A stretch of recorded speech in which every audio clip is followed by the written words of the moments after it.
சில பேரோட லைஃப்ல ப்ராப்ளம் வரதுக்கு காரணம் அவங்க பண்ற தப்பா இருக்கலாம். ஆனா இந்த ஹீரோயினுக்கு அவ பிறந்ததே பெரிய தப்பாயிடுச்சு. அவளோட ரேர் பிளட்டுக்காக ஒரு வேர்ல்டு பவர்ஃபுல் கேங் அவளை கடத்த வராங்க. ஆனா அவளை காப்பாத்த நிக்கிற ஒரே ஆளு ஒரு ப்ரொஃபஷனல் அசசின், அதாவது அவனும் கொலைகாரன். அது மட்டும் இல்லைங்க, இந்த படத்துல யார் நல்லவங்க யார் கெட்டவங்கன்னு ஃபேஸை பார்த்து முடிவு பண்ணவே முடியாது. இப்போ இவங்க ரெண்டு பேரும் உயிரோட தப்பிச்சாங்களா இல்ல அந்த கேங்கு கிட்ட மாட்டிக்கிட்டாங்களா? வாங்க பார்த்தலாம். நான் தான் உங்களுக்கு Krish. Welcome to voice over Tamil பையன். படத்தோட ஸ்டார்டிங்ல துபாய் காட்டுறாங்க. அங்க ஒரு பெரிய மாஃபியா டான். ஆளு பயங்கரமான ஆளு தான். ஆனா இப்போ படுத்த படுக்கையா ஆயிட்டாரு. ஏன்னா அவருக்கு ஒரு கொடுமையான நோய். அவனை காப்பாத்தணும்னா உடனே ரத்தத்தை ஏத்தணும். ஆனா இங்கதான் ஒரு பெரிய ட்விஸ்ட். அவனோட ரத்தம் சாதாரண ரத்தம் இல்ல. இந்த உலகத்துல வெறும் 0% இருந்து 6% மக்களுக்கு மட்டுமே இருக்கிற ரொம்ப ரொம்ப ரேரான ரத்த வகை. இப்போதைக்கு அதிர்ஷ்டவசமா அவங்களுக்கு ஒரு டோனர் கிடைச்சிருக்கான். டாக்டர் அந்த மாஃபியா டானோட ஒய்ஃபை கூப்பிட்டு, பாருங்கம்மா, இவங்கிட்ட இருந்து தொடர்ந்து ரத்தம் எடுத்தா இவன் கண்டிப்பா செத்துருவான் அப்படின்னு எச்சரிக்கிறாரு. ஆனா அந்த லேடி சாதாரண ஆளா?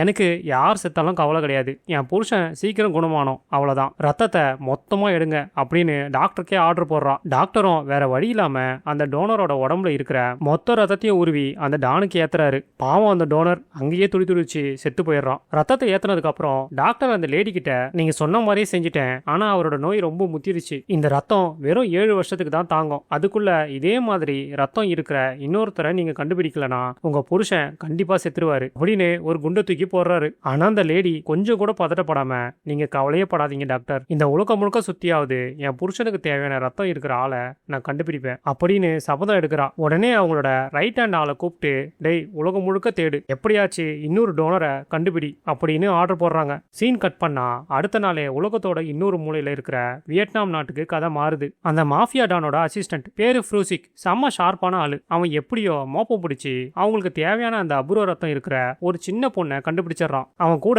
3 அடியாட்களை கூப்பிட்டுட்டு நேரா அந்த பொண்ணோட வீட்டுக்கு போறான். அந்த பொண்ணை மோசமா அடிச்சு அங்கிருந்து கடத்த பாக்குறான். அதை தடுக்க வந்த அந்த பொண்ணோட அப்பாவையும் அம்மாவையும் கொடூரமா சுட்டு கொண்டுறான். அந்த சின்ன பொண்ணு கதறி அழுது. இந்த அடியாளு ஃப்ரூசிக் அந்த பொண்ணு இழுத்துட்டு வந்து கார்ல ஏத்த பாக்குறான். அப்பதான் அந்த பொண்ணு கையில சாப்ஸ்டிக் எடுத்து அவன் கையில குத்தி அங்கிருந்து தப்பிக்க பாக்குறான். அப்போ அவன் எடுத்துட்டு வந்த கண்ணு நெருப்புல விழுந்துடுது. அந்த சூடா இருக்கிற கண்ணை எடுத்து அந்த பொண்ணோட கழுத்துல வைக்கிறான். கழுத்துல அந்த காயம் பட்டு அவ துடிச்சு போறா. இந்த காயமே நாளைக்கு அவளுக்கே ஒரு பெரிய பிரச்சனையா வரப்போகுது. ஆனா இப்பதான் ஒரு பெரிய விஷயம் நடக்க போகுது. அப்பதான் திடீர்னு அங்க இன்னொரு கார் வந்து நிக்குது. அதுல இருந்து 3 பேர் இறங்குறாங்க. அவங்க யாருன்னு பாத்தீங்கன்னா, போய் அப்படிங்கிற ஒருத்தரோட தலைமையில இருக்கிற ப்ரொஃபஷனல் அசாசின்ஸ். அவங்க எதுக்கு வராங்கன்னா, அவங்களும் அவங்க அப்பா அம்மா கிட்ட பேசி அந்த பொண்ணு கூட்டிட்டு போக தான் வராங்க. ஆனா எதுக்காக கூட்டிட்டு போறாங்கன்றத சொல்லல. அங்க வந்ததும் இந்த கொடூரத்தை பாக்குறாங்க. நம்ம போய்க்கு சின்ன பசங்க மேல வன்முறை நடக்கிறத பார்த்தா சுத்தமா பிடிக்காது. போய் நேரா ஃப்ரூயிஸ் கிட்ட, தம்பி, அந்த சின்ன பொண்ணை விட்டுரு அப்படின்னு கேஷுவலா கேக்குறாரு. ஆனா ஃப்ரூயிஸ் கேட்பானா? முடியாதுன்னு சண்டைக்கு வரான். அப்பதான் அந்த பொண்ணு அவன் கையை கடிச்சிட்டு அங்கிருந்து தப்பிச்சு ஓடி வரா. அப்புறம் என்ன, அங்க ஒரு வெறித்தனமான சண்டை வெடிக்குது. போயுவோம் அவனோட ஆட்களும் சேர்ந்து ஃப்ரூயிஸோட அடியாட்களை துவம்சம் பண்ணி மொத்த பேரையும் ஸ்பாட்லயே போட்டு தள்ளுறாங்க. கடைசியா போய் ஃப்ரூயிஸையும் போடலான்னு போகும்போதுதான் அந்த மோசமானவன் அவங்க கிட்ட இருந்து தப்பிச்சு ஓடிடுறான். ஆனா துரத்துறதுக்கு டைம் இல்லாததால போய் அவனோட ஆட்களோட சேர்ந்து அந்த சின்ன பொண்ணை காப்பாத்தி அவங்களோடய கூட்டிட்டு போறாங்க. ஆனா அந்த பொண்ணுக்கு தெரியாது இவங்க ஆல்ரெடி இந்த பொண்ணை கூட்டிட்டு போக தான் வந்தாங்கன்ட்டு. அன்னைக்கு நைட்டே தப்பிச்சு ஓடின ஃப்ரூயிஸ் நேரா அந்த மாஃபியா டானோட ஒய்ஃப் முன்னாடி போய் நின்று மன்னிப்பு கேட்கறான். என்ன மன்னிச்சிருங்க, அந்த ரேர் பிளட் இருக்கிற பொண்ணை என்னால தூக்க முடியல. யாரோ 3 பேர் திடீர்னு வந்து நம்ம ஆட்களை கொண்டுட்டு அந்த பொண்ணையும் கூட்டிட்டு போயிட்டாங்க. அவங்க யாரு, எங்க இருக்காங்கன்னு என்னால ட்ராக் பண்ண முடியல அப்படின்னு பதட்டமா சொல்றான். ஆனா அந்த லேடி இதெல்லாம் கேட்கற நிலைமையில இல்ல. எனக்கு அதெல்லாம் தெரியாது ஃப்ரூயிஸ், இன்னும் 7 வருஷம் டைம் இருக்கு, அதுக்குள்ள என் புருஷனுக்கு ஏத்த அதே ரத்தம் இருக்கிற இன்னொருத்தரை நீ கண்டுபிடிக்கணும். அப்படி நீ கண்டுபிடிக்கலனா உன்னையும் உன் குடும்பத்தையும் சேர்த்து நானே கொண்டுடுவேன் அப்படின்னு மிரட்டிட்டு அங்க இருந்து கிளம்புறாங்க. இங்க சீனை கட் பண்ணா நம்ம போய் அவனோட டீமோட அவங்களோட ஹெட் குவார்டர்ஸ்க்கு வந்து சேர்றாங்க. அவங்களோட பேஸ் எங்க இருக்குன்னு பாத்தீங்கன்னா தாய்லாந்துல. ஏன்னா நம்ம போய் ஒரு தாய்லாந்துக்காரரு. இப்ப அந்த சின்ன பொண்ணுக்கு பயங்கர பயம். இவங்களும் நம்மள ஏதோ பண்ண போறாங்கன்னு நினைச்சு கத்தி ஆர்ப்பாட்டம் பண்றா. அங்க இருக்கிற திங்ஸ் எல்லாத்தையும் தூக்கி போட்டு உடைக்கிறா. அப்பதான் போயோட பையன் அங்க வரான். அவனும் இந்த பொண்ணும் ஒரே வயசு தான். அவனோட பேரு பிரான். அவன் அந்த பொண்ணு கிட்ட மெதுவா பேசி, ரிலாக்ஸா இரு, நாங்க உன்னை எதுவும் பண்ண மாட்டோம், உன்னை காப்பாத்த தான் இங்க கூட்டிட்டு வந்திருக்கோம் அப்படின்னு ரொம்ப அன்பா சொல்றான். அவன் பேசின விதத்தை பார்த்து அந்த பொண்ணு கொஞ்சம் மெதுவா அமைதியாகிறா. அவளோட உடம்புல இருக்கிற காயங்களுக்கு எல்லாம் மருந்து போடுறாங்க. அப்பதான் அந்த பொண்ணோட பேர் சொல்றா. அவ பேரு லேன். அப்ப அந்த குரூப்ல இருக்கிற ஒரு டாக்டர் லேனுக்கு ட்ரீட்மெண்ட் கொடுத்துட்டு போய்கிட்ட வந்து சொல்றாரு, இந்த பொண்ணோட ரத்தமும் நம்ம எதிர்பார்த்த மாதிரி தான் இருக்கு, அதே சமயம் இதனால ஃபியூச்சர்ல இவளை தேடி பெரிய ஆபத்து வரும் அப்படின்னு சொல்றாரு. இப்போ போய்க்கு புரியுது ஏன் ஃப்ரூயிஸ் இவளை கடத்த வந்தான்னு. சூழ்நிலையோட தீவிரத்தை புரிஞ்சுக்கிட்ட போய் அவனோட பையன் பிரானையும் கூப்பிட்டு, பிரான் இங்க பாரு, லேனுக்கு இப்ப யாரும் இல்ல, இனிமே இவளை பாத்துக்க வேண்டியது உன்னோட பொறுப்பு. ஆனா ஒரு முக்கியமான விஷயம், இவளை எப்பவும் இந்த ஹெட் குவார்டர்ஸை விட்டு வெளியே கூட்டிட்டு போகவே கூடாது, ஏன்னா வெளியில இருக்கிற உலகம் இவளுக்கு ரொம்ப ஆபத்தானது அப்படின்னு ஸ்ட்ரிக்டா ஆர்டர் போடுறாரு. நாட்கள் அப்படியே போகுதுங்க. லேனுக்கும் பிரானுக்கும் நடுவுல இருக்கிற நட்பு ரொம்ப ஆழமாகுது. அவங்களால வெளியில போய் விளையாட முடியலனாலும் லேனுக்கு இப்போ ஒரு புது குடும்பம் கிடைச்ச சந்தோஷத்துல ரொம்ப ஹாப்பியா இருக்கா. டைம் வேகமா ஓடுது. அப்படியே ஒரு 5 வருஷம் போயிடுது. இப்போ பிரானும் லேனும் வளர்ந்து டீனேஜரா ஆயிட்டாங்க. ஆனா இந்த 5 வருஷத்துல கூடவே இருந்த லேனுக்கு ஒரு உண்மை தெரியாது. அவளை வளர்க்கறது ஒரு ப்ரொஃபஷனல் கொலைகாரங்க குரூப்புங்கிற விஷயம் அவளுக்கு தெரியவே தெரியாது. இன்னொரு பக்கம் நம்ம ஃப்ரூயிஸ் இருக்கானே, அவன் இன்னும் அடங்கல. நம்ம இந்தியாவில் உட்காந்து அந்த ரேர் பிளட் குரூப் இருக்கிற ஆட்களை தேடிட்டு இருக்கான். கிட்டத்தட்ட பல நாடுகளுக்கு அலைஞ்சு தெரிஞ்சிட்டான். ஆனா அவனால ஒருத்தரை கூட கண்டுபிடிக்க முடியல. அன்னைக்குன்னு பார்த்து அவன் இந்தியாவில் இருக்கிற சில லோக்கல் ஆட்களுக்கு டெஸ்ட் பண்ணி பார்க்கறான். ஆனா எல்லாமே நெகட்டிவ்னு வருது. அம்மா கடுப்பான ஃப்ரூயிஸ், என்னடா இந்தியாவில் தேடினா கண்டிப்பா ரத்தம் கிடைச்சிரும்னு ஐடியா கொடுத்தீங்க,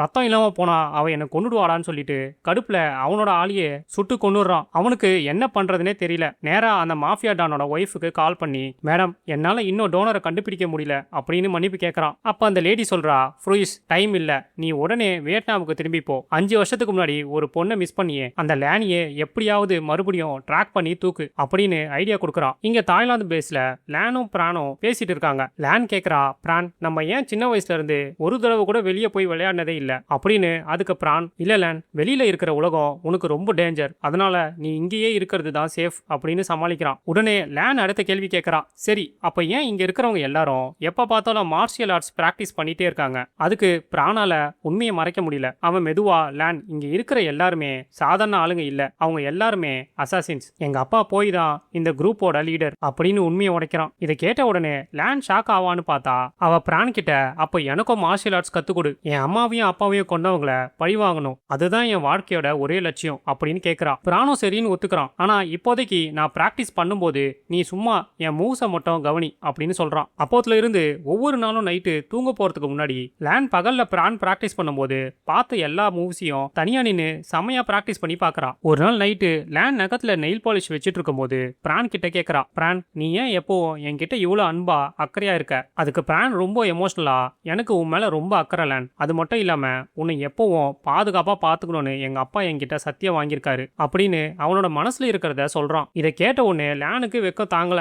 ஏன்னா அவளுக்குள்ள பிரான் மேல ஒரு பெரிய கிரஷ் இருக்கு. கொஞ்ச நாள் கழிச்சு போயும் அவனோட டீமும் ஒன்னா உட்காந்து சாப்பிட்டுட்டு இருக்காங்க. அப்போ போய் ஒரு அனௌன்ஸ்மெண்ட் பண்றாரு, நாளைக்கு நைட்டு நமக்கு ஒரு பெரிய ஆபரேஷன் இருக்கு, அதனால நம்ம டீம்ல இருக்கிற எல்லாரும் ஃபீல்டுக்கு போகணும், அப்புறம் பிரானோ லேனோ நீங்க 2 பேர் மட்டும் இங்க பத்திரமா இருக்கணும் அப்படின்னு சொல்லிட்டு கிளம்புறாரு. இதை கேட்ட உடனே பிரான் மெதுவா லேன் காதுல, நாளைக்கு எல்லாரும் வெளியில போகும்போது நான் உன்னை வெளியில கூட்டிட்டு போறேன் அப்படின்னு காதுல ரகசியமா சொல்றான். லேனுக்கு செம ஹாப்பி. அவ ரூமுக்கு போய் நாளைக்கு அவங்க கூட டேட் பண்றதுக்காக அவகிட்ட இருக்கிற பெஸ்ட் ட்ரெஸ்ஸை எல்லாம் போட்டு பாக்குறான். ஆனா இப்ப வரைக்குமே லேனுக்கும் மத்தவங்களுக்கும் போய் இவளை எதுக்கு இங்க கூட்டிட்டு வந்தாருன்னு தெரியாது. அடுத்த நாள் நைட்டு போயும் அவனோட டீமும் ஒரு பெரிய கூட்ட நெரிசல் அதிகமா இருக்கிற கிளப்புக்கு வராங்க. அவங்களோட டார்கெட் யாருன்னு பாத்தீங்கன்னா ஒரு லஞ்சம் வாங்குற ஊழல் அதிகாரி. ஆனா அவனுக்கு சுத்தி ஏகப்பட்ட பாடி கார்ட்ஸ். அதனால போய் அவனோட மொத்த டீமையும் இறக்க வேண்டியதா போச்சு. போய் சில ஆட்களோட மெயின் என்ட்ரன்ஸ் வழியா போய் அங்க இருக்கிற கார்ட்ஸ் எல்லாரையும் திசை திருப்புறாரு. அந்த கேப்ல மத்த ஆளுங்க எல்லாரும் பேக் டோர் வழியா உள்ள நுழைஞ்சிடுறாங்க. கரெக்டா அந்த டார்கெட்டோட பிரைவேட் ரூம்குள்ள போயிடுறாங்க. அதுல போயோட ஆள் ஒருத்தன் அங்க நின்ன ஒரு பாடி கார்டோட ஜாக்கெட் பாக்கெட்ல ஒரு சின்ன வெடிகுண்ட நைஸா போட்டுறான். அடுத்த செகண்ட்லயே டமான்னு ஒரு பிளாஸ்ட். கிளப்பே அலறுது. எல்லாம் தலைதெறிக்க ஓட ஆரம்பிக்கிறாங்க. இந்த பதட்டத்துல அந்த பாடி கார்ட்ஸ் எல்லாரும் சேர்ந்து அவங்களோட பாஸ எமர்ஜென்சி எக்ஸிட் வழியா கூட்டிட்டு ஓடுறாங்க. ஆனா பாருங்க, இதுதான் நம்ம போயோட மாஸ்டர் பிளான். அங்க ஏற்கனவே அவரோட ஆள் எம்னு ஒருத்தனை நிப்பாட்டி வச்சிருக்காரு. அவன் அசால்ட்டா அந்த அதிகாரிய யாருக்குமே தெரியாம கழுத்துல கத்திய வச்சு குத்திடுறான். மிஷனை சக்சஸ்ஃபுல்லா கம்ப்ளீட் பண்றாங்க.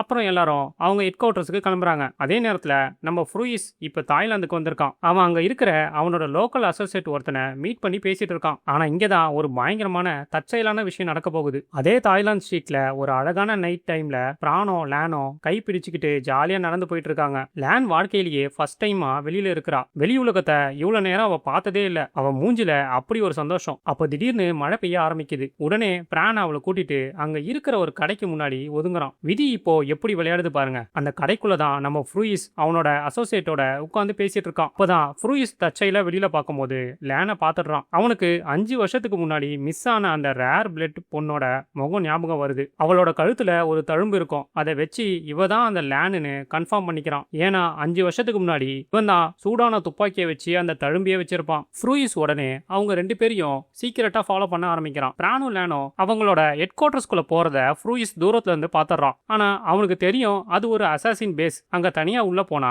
சட்னி பண்ணிடுவாங்கன்னு. அதனால அவன் அங்க இருந்து கிளம்பி சாபா அப்படின்னு ஒரு லோக்கல் திருநங்கை கேங்ஸ்டர் நடத்துற பேஸுக்கு போறான். ஃப்ரூயிஸ் அந்த சாபா கிட்ட போய், பாருமா, போயோட அசாசின் குரூப்ல ஒரு பொண்ணு இருக்கா, அவளை எனக்கு கடத்தி கொடுக்கணும், அதுக்கு நீங்க எவ்வளவு காசு கேட்டாலும் நான் தரேன் அப்படின்னு டீல் பேசுறான். சாபாக்கு ஏற்கனவே போய் குரூப்னா சுத்தமா பிடிக்காது. இப்ப விஷயம் அவங்களுக்கு சாதகமா இருக்கு, காசும் வருது, எதிரியும் போட்டு தள்ளலாம் அப்படின்னு சொல்லி உடனே ஓகே சொல்லிடுறா. அடுத்த நாள் காலையில போய்க்கு விஷயம் தெரிய வருது. நேத்து நைட்டு பிரான் அவரோட பேச்சை மீறி லேனை வெளியில கூட்டிட்டு போனதை தெரிஞ்சு செம்ம கடுப்புல இருக்காரு. கோவத்துல பிரானோட கழுத்தையே பிடிச்சு கத்துறாரு. உன்னோட இந்த முட்டாள்தனமான வேலையால நம்ம எல்லாரோட உயிருக்குமே ஆபத்துட்டா அப்படின்னு கத்துறாரு. ஆனா பிரானுக்கு கோவம் வருது. நான் பண்ணதுல என்ன தப்பு, இவளை ஏன் எப்பவும் வீட்டுக்குள்ளேயே பூட்டி வைக்கணும், காரணத்தை சொல்லுங்க அப்படின்னு கத்துறான். வேற வழி இல்லாம போய் அந்த ரகசியத்தை உடைக்கிறாரு. டேய், அவளோட ரத்தம் ரொம்ப அபூர்வமானது, அதை எடுக்க இந்த உலகமே அவளை தேடிட்டு இருக்குடான்னு சொல்றாரு. அன்னைக்கு நைட்டு தான் அப்பா தன்னை நடத்தின விதத்தை பிரானால ஏத்துக்க முடியல. அவன் லேன் கிட்ட போய், லேன், நம்ம இங்க இருந்து எங்கேயாவது ஓடி போயிடலாம் அப்படின்னு கூப்பிடுறான். அவளும் சம்மதிச்சு 2 பேரும் அவங்க திங்ஸ் எல்லாம் பேக் பண்ணிட்டு இருக்காங்க. ஆனா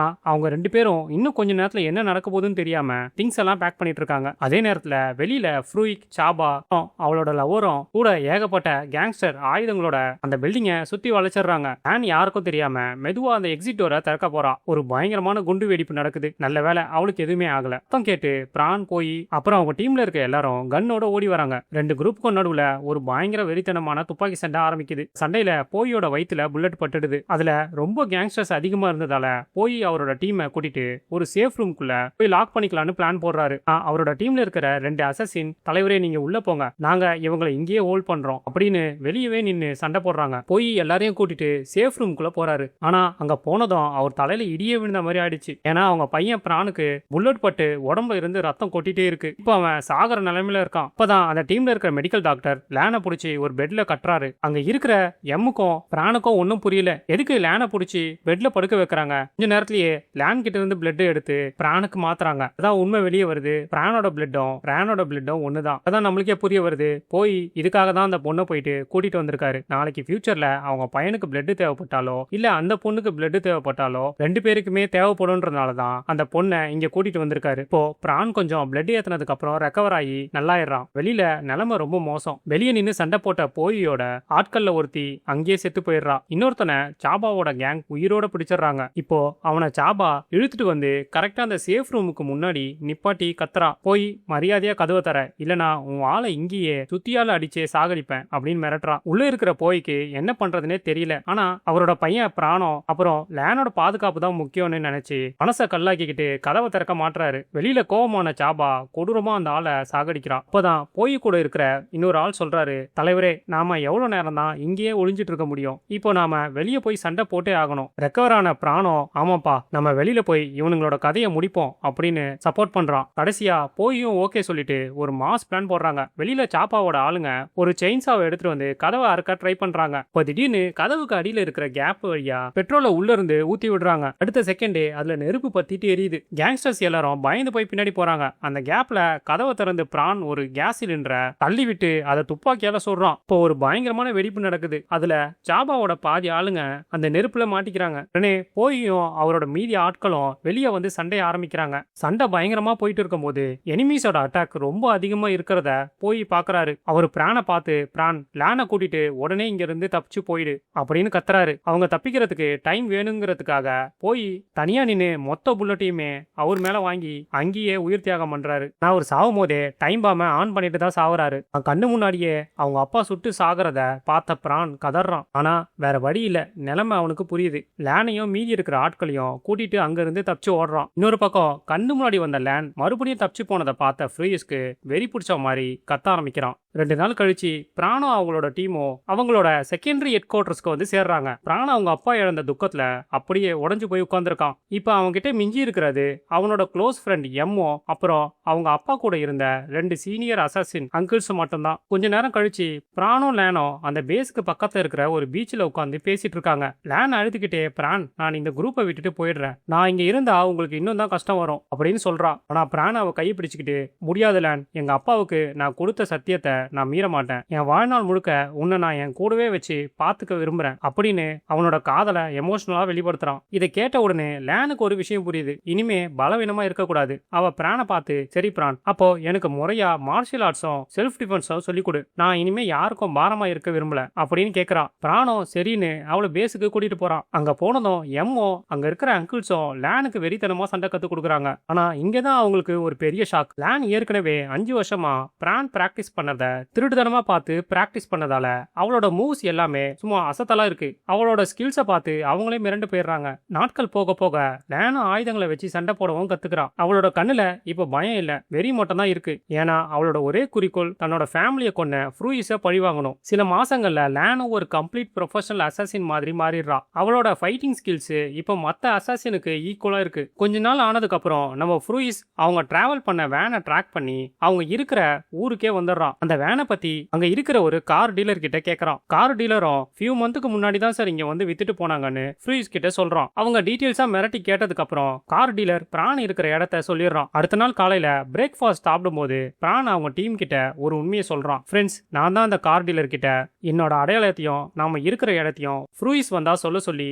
ஒரு ட்ராப் பொறி வச்சேன். ஏன்னா நம்ம எப்பவும் ஒளிஞ்சு வாழ முடியாது, என்னைக்கு இருந்தாலும் எதிரியை நேருக்கு நேர் சந்திச்சு தான் ஆகணும் அப்படின்னு சொல்றான். அதே சமயம் அவனோட டீம்ல இருக்கிற யாருமே அவனை தப்பா நினைக்கல. ஏன்னா அவங்களும் ஃப்ரூயிஸ போட வெறியோட காத்துட்டு இருக்காங்க. மதியம் ஆகுது. ஃப்ரூயிஸ், சாபாவோட லவர் கூட ஏகப்பட்ட கேங்ஸ்டர்ஸ் ஆயுதங்களோட அந்த பாழடைஞ்ச பில்டிங் குள்ள நுழைறாங்க. உள்ள ஒரே அமைதியா இருக்கு. ஆனா இங்கதான் ஒரு பெரிய ட்விஸ்ட். திடீர்னு டிரைவர் இல்லாத ஒரு பழைய வேன் அங்க வந்து நிக்குது. கொஞ்ச நேரத்திலேயே அது மோசமா வெடிக்குது. அப்பதான் அங்க ஒரு பயங்கரமான கன் ஃபைட் ஆரம்பிக்குது. நம்ம பிரான் டீம் ஏற்கனவே தயாரா இருந்ததால வர எல்லா கேங்ஸ்டர்ஸுமே சுட்டு தள்ளுறாங்க. சண்டையோட நடுவுல பிரானோட சீனியர் அங்கிள் ஒருத்தர் சாபாவோட ரைட் ஹேண்ட் ஆள் கூட பயங்கரமா மோதி அவனை கொன்னுறாரு. ஆனா பாவம் அந்த சண்டையில அவரோட உயிரும் போயிருது. இன்னொரு பக்கம் லேன் நேருக்கு நேரு ஃப்ரூயிஸ் முன்னாடி வந்து நிக்கிறான். தான் வாழ்க்கையை அழிச்ச மிருகம் அவன். அதே நேரத்துல பிரானோட இன்னொரு சீனியர் அங்கிளும் சுடப்பட்டு இறந்துறாரு. அதை பார்த்த எம்முக்கு சமக்கம் வந்து அந்த சுட்டவனை ஸ்பாட்லயே போட்டு தள்ளுறான். ஆனா அது வேற யாரும் இல்ல, சாபாவோட லவர். சாபா அதை பார்த்துட்டு நேர்ல கதறி கதறி அழுகிறா. இங்க லேனும் ஃப்ரூயிஸும் ஒருத்தர் அடிச்சுக்கிறாங்க.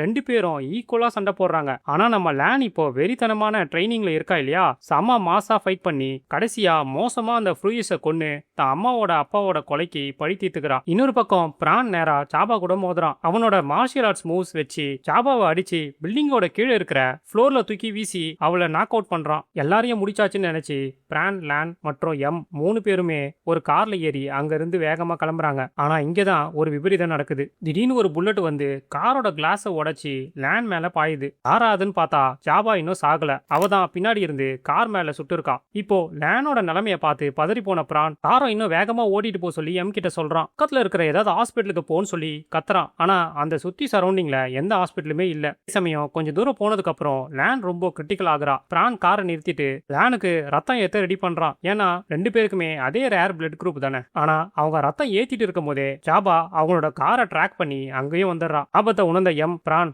நீ அவளை பாத்துக்கோ, நான் இவளை கவனிச்சிக்கிறேன்னு சொல்லிட்டு கார்ல இருந்து இறங்கி சாபா கூட வெறித்தனமா மோதுறான். அந்த கத்தி சண்டையில எம் ஒரு வழியா சாபாவை குத்தி கொண்டுறான். ஆனா பாவம் சாபா குத்துன ஏகப்பட்ட கத்தி குத்துகளால எம்மோ அங்கேயே ரத்த வெள்ளத்துல சரிஞ்சு சாகுறான். இப்போ பிராண சுத்தி யாருமே இல்ல. அவனோட ஃப்ரெண்ட்ஸ், ஃபேமிலி எல்லாரும் போயிட்டாங்க. அவன் அழுதுகிட்டே லேனோட நிலைமைய இன்னும் மோசமாகறத பார்த்து தான் உயிருக்கே ஆபத்துன்னு தெரிஞ்சும் அவனோட உடம்புல இருக்கிற ரத்தத்தை தொடர்ந்து அவளுக்கு ஏத்திக்கிட்டே இருக்கான். அடுத்த நாள் காலையில விடியுது. லேனோ மெதுவா கண்ணை திறந்து பாக்குறா. அவளுக்கு உடம்பு இப்போ கம்ப்ளீட்டா குணமாயிடுச்சு. ஏன்னா பிரான் அவளுக்கு ரத்தம் கொடுத்துட்டான். ஆனா எந்திரிச்சு பார்த்தா பிரான் அவளுக்கு ரத்தத்தை மொத்தமா கொடுத்துட்டு அவன் சந்தோஷமா செத்து போய் கிடக்குறான். தான் உயிரை காப்பாத்த தான் காதலன் தான் உயிரியே தியாகம் பண்ணிட்டாங்கிற உண்மையை தெரிஞ்சுக்கிட்ட லேன் அவனோட உடம்ப கட்டி பிடிச்சிட்டு கதறி அழுகிறான். தான் வாழ்க்கையில அவன் நேசிச்ச அவளோட அம்மா, அப்பா, போய் அங்கிள், எம், கடைசியா அவளோட காதலன் பிரான் வரைக்கும் எல்லாரும் அவளை விட்டு போயிட்டாங்க. ஆனா இப்பதான் படத்துல ஒரு ட்விஸ்ட் நடக்குது. இந்த நாளைக்கு அப்புறம் லேனுக்கு ஒரு அழகான குழந்தை பிறக்குது. அவங்க 2 பேரும் வியட்நாம்ல சொந்த ஊர்ல வாழ்ந்துட்டு இருக்காங்க.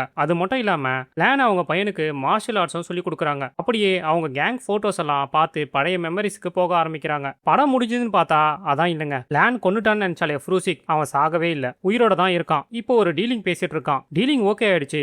கேஷ் சூட்கேஸை வாங்கி திறந்து பார்க்கறான். அதுல லேனோட அப்பா அம்மாவை சுட்ட கன்னு இருக்கு. அவனுக்கு பயங்கரமான ஷாக். எதிரில் யாரான்னு பார்த்தா முழுசா அசாசினா மாதிரி இருக்கா. லேன் அப்படியே ஜம்ப் பண்ணி கத்திய வச்சு அவன் கழுத்திலேயே குத்துறா. அவனும் துடிச்சு சாகுறான். அவ்வளவுதாங்க, இதோட படம் முடியுது. இப்ப நீங்க சொல்லுங்க, இந்த படத்துல உங்களுக்கு ரொம்ப பிடிச்ச கேரக்டர் யாரு? உங்க பதில மறக்காம கீழே இருக்கிற கமெண்ட் செக்ஷன்ல விடுங்க. இந்த வீடியோ உங்களுக்கு நிஜமாவே பிடிச்சிருந்தா மறக்காம அந்த லைக் பட்டனையும் தட்டி விடுங்க. உங்க ஃப்ரெண்ட்ஸுக்கு யாராவது த்ரில்லர் படம் பிடிக்கும்னா அவங்களுக்கும் இந்த வீடியோவை ஷேர் பண்ணுங்க. முக்கியமா நம்ம சேனல்ல வர இதே மாதிரியான சூப்பரான மூவி எக்ஸ்பிளனேஷன் வீடியோக்களுக்கு மிஸ் பண்ணாம பார்க்க உடனே நம்ம சேனலை சப்ஸ்கிரைப் பண்ணிட்டு அந்த பெல் பட்டனையும் கிளிக் பண்ணி ஆல் கொடுத்து வச்சுக்கோங்க. அடுத்த வீடியோல இதோட சூப்பரான மூவியோட உங்களை வந்து சந்திக்கிறேன். அது வரைக்கும் பாய்.